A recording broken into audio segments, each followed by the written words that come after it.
Anak! Nay? Anak, gumising ka na, anak! Ha? Gising naman ako. Katayo na nga, oh! Anak? Anak! Gumising ka, anak! Ano nangyari sa'yo? Anak! Gumising ka! Huwag mo iwan!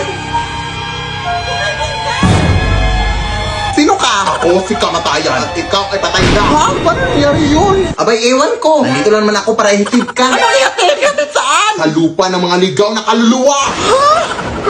Ay, hindi ako naliligaw, sir. Alam ko address dito. Ayun, oh. Barangay Tanday, Corella, Bohol. So, ang dami mong dadaka na.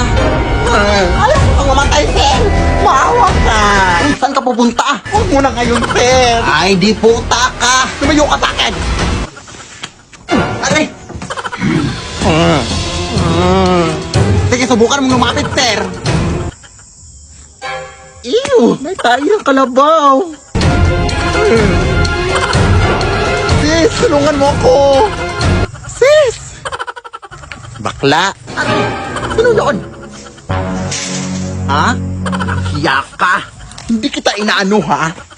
Walang hiya ka. Uy, Sir, teka lang. Pagod ako kakatakbo. sige na nga lang. Buti naman at napagdesisyonan mo na. Eh, mapamilit ka eh. Tara na.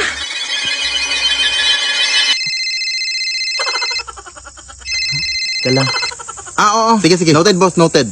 Na-reschedule daw yung kamatayan mo. Hindi daw muna ngayon. Ha? Totoo po ba, sir? Oo. Sige na, bumalik ka na sa katawan mo. Maraming salamat po.